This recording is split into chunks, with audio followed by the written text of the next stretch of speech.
La question qu'est-ce que la juste part, c'est pas une question si facile. On avait l'impression que c'était une question dont tout le monde pouvait avoir une idée sans trop se poser de questions de la réponse l'année dernière, pendant le printemps érable, lorsqu'on disait par exemple aux étudiants qu'ils ils ne font pas leur juste part. Mais la question qu'on s'est posée, nous, c'est mais qu'est-ce que ça veut dire ça, faire sa juste part? Qu'est-ce que la juste part au juste? Surtout que aujourd'hui, tout le monde semble se plaindre de sa situation. Personne ne semble croire qu'il reçoit vraiment sa juste part. Évidemment, on l'a vu avec tout le mouvement des indignés. On, on a souvent appelé à davantage de redistribution de la richesse envers les personnes les plus démunies, envers les personnes les plus pauvres.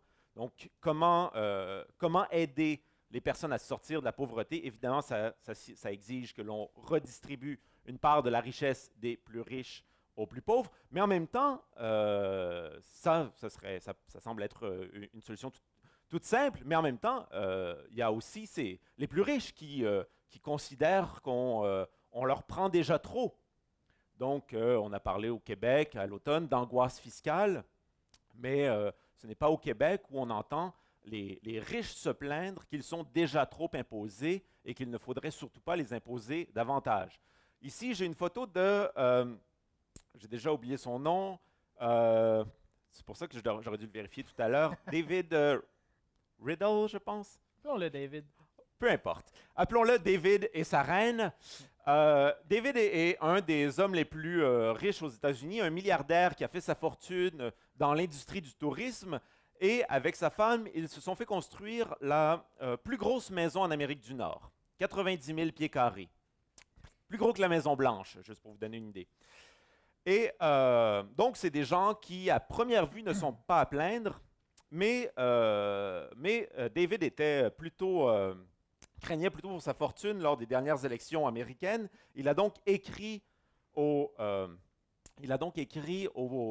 à tous ses employés pour leur dire de ne pas voter pour le président Obama. Parce que si ses employés allaient voter pour le président Obama et qu'Obama gagnait les élections, eh bien, il serait sans doute davantage imposé. Et là, il se retrouverait dans une situation, évidemment, où on aurait raison d'avoir pitié de lui. Peut-être qu'il pourrait pas, il n'aurait peut-être pas les moyens de construire la 20e salle de bain de sa maison ou je ne sais quoi. Donc, on se plaint du sort des plus pauvres, mais les plus riches se plaignent aussi de leur sort. Et peut-être ont-ils raison. Donc, ce type nous dit, il dit à ses employés, écoutez, moi, je suis riche, oui, mais c'est parce que j'ai toujours pris les bonnes décisions et j'ai toujours fait les efforts nécessaires pour me rendre là où je suis. Et m'imposer davantage, c'est encore me demander de payer pour les autres.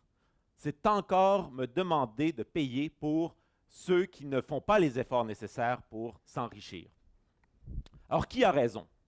Vous me direz, ouais, c'est pas sérieux, là, le type est milliardaire, il a une maison de 90 000 pieds carrés. Bon, peut-être qu'il est une caricature, mais c'est un discours qu'il n'est pas le seul à tenir. C'est un discours qu'on entend souvent, cette idée selon laquelle ceux qui ont davantage d'argent, c'est parce qu'ils ont travaillé plus fort, parce qu'ils ont pris leurs responsabilités, donc qu'ils méritent d'avoir plus d'argent. Et aller prendre une part de leurs revenus pour la redistribuer aux plus pauvres, ben, est-ce que c'est vraiment légitime?